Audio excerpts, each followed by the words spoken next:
विष्णुपादाय कृष्णप्रेष्ठाय भूतले श्रीमते भक्ति वेदांत स्वामिनिति नामिने।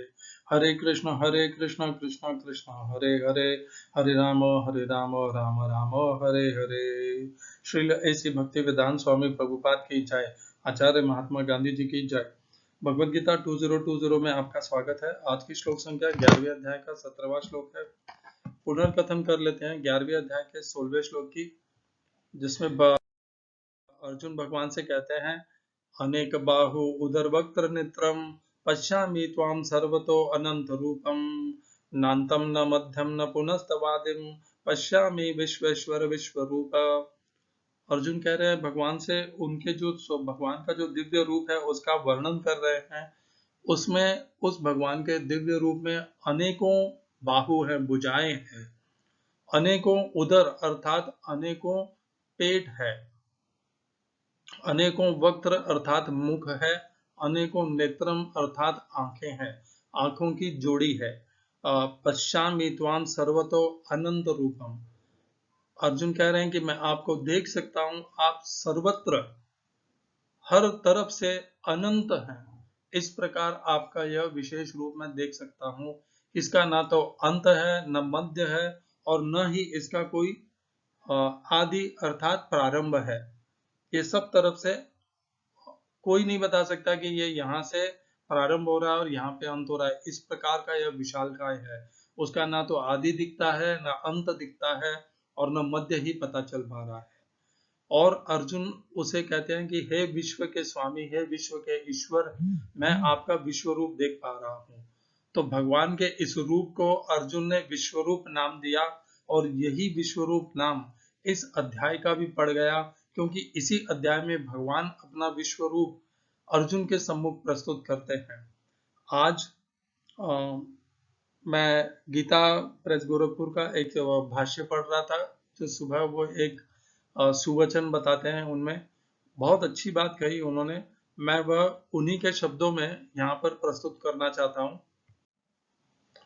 तो ये प्रवचन पीयूष से ये शब्द हैं।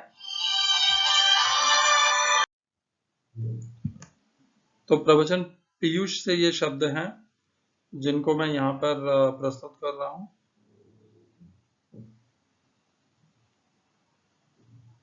प्रत्येक व्यक्ति को श्रीमद् भगवद गीता यह समझकर पढ़नी चाहिए कि उसमें लिखी बातें मेरे लिए कही गई हैं।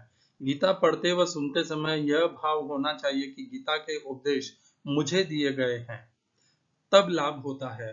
जो यह पुस्तक पढ़े उसे समझना चाहिए कि मेरा बल बढ़ाने के लिए इसमें बातें कही गई हैं। उन पर मनन करके उन्हें अपनाना चाहिए। एक व्यक्ति ने अपने पुत्र से पूछा कि तूने आज पढ़ा? पुत्र ने कहा, जी हाँ। तो पिता ने पुत्र से पूछा, तूने क्या पढ़ा? पुत्र ने कहा कि याद नहीं। तो पिता ने कहा, फिर तूने पढ़ा ही क्या? इस प्रकार के पढ़ने से कोई लाभ नहीं। साधक को संतोष और धैर्य होना चाहिए कि उसमें शक्ति है। ऐसी भावना हमें अपने अंदर बनानी चाहिए। बहुत अच्छे शब्द हैं। गीता पढ़ने का एक सही व्यवहार बताया है। हमें अर्जुन के स्थान पर स्वयं को रख करके भगवान श्री कृष्ण सीधे सीधे हमें उपदेश दे रहे हैं, ज्ञान दे रहे हैं, हमें दिशा दे रहे हैं। इस प्रकार गीता का अध्ययन करना चाहिए। इसी प्रकार गीता को ग्रहण करना चाहिए। सीधे सीधे भगवान श्री कृष्ण ने ये अपने स्वयं के वचनों में सीधे सीधे मुझे कहा है। इस प्रकार, इस श्रद्धा से, इस दृढ़ता से, इस विश्वास से गीता के प्रति समर्पण भी होना चाहिए, और गीता का इसी प्रकार अनुशीलन भी होना चाहिए। तब जाकर के गीता आपके जीवन में रंग लेकर के आती है। आज के 11वें अध्याय का 17वां श्लोक। अर्जुन कह रहे हैं आगे, किरीटिनम गदिनम चक्रिणम च तेजो राशिम सर्वतो दीप्तिमंतम पश्यामि त्वाम दुर्निरीक्षम समन्तात् दीप्तानलार्क द्युतिम प्रमेयम।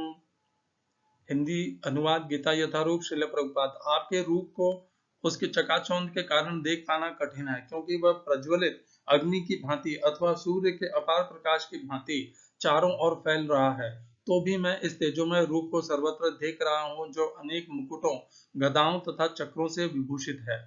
English translation, Gita as it is, Swami Prabhupada. Your form adorned with various crowns, clubs and discs is difficult to see because of its glaring effulgence, which is fiery and immeasurable like the sun.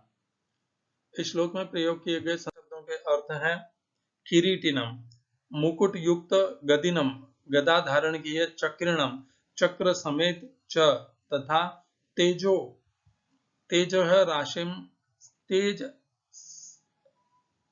तेज का पुंज, तेजो राशिम तेज का पुंज, सर्वतः चारों ओर, दीप्तिमंतम प्रकाश युक्त। तीसरी पंक्ति पश्यामि देखता हूं, त्वाम आपको, दुर्निरीक्षम कठिनाई से देखने में कठिन या कठिनाई से देखे जाने योग्य, समन्तात् सर्वत्र, दीप्तान दीप्त अनल, प्रज्वलित अग्नि, अर्क सूर्य, द्युतिम धूप, अप्रमेयम अनंत। इस श्लोक का तात्पर्य गीता यथारूप स्वामी प्रभुपाद के द्वारा।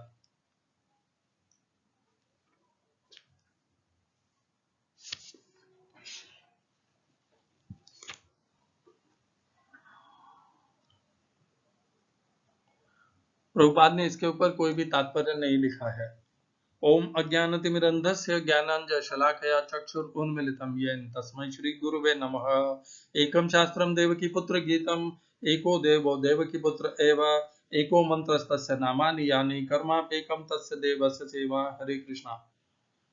इसके पिछले वाले श्लोक में ही अर्जुन कह चुके हैं, पिछले 2 श्लोक हैं, कि आपकी अनेकों भुजाएं, अनेकों उदर, अनेकों पेट, अनेकों मुख और अनेकों नेत्रों की जोड़ी, इस प्रकार मैं आपको सर्वत्र फैला हुआ देख सकता हूं। अर्थात विश्व रूप अर्जुन ने देख लिया है पहले ही। तो ये कई बार कई भाषाओं में इस प्रकार यहाँ पर वर्णन आता है कि इस 11वें अध्याय के 17वें श्लोक में भगवान अर्जुन को अपना चतुर्भुज रूप दिखा रहे हैं। नहीं, ऐसा है नहीं। किरीटिनम गदिनम चक्रिणम च तेजो राशिम सर्वतो दीप्तिमंतम। कहने का अर्जुन का भाव यह है कि जो अनेकों मुख, पेट, आंखों और भुजाओं वाला यह जो भगवान का स्वरूप है, जिसमें भिन्न भिन्न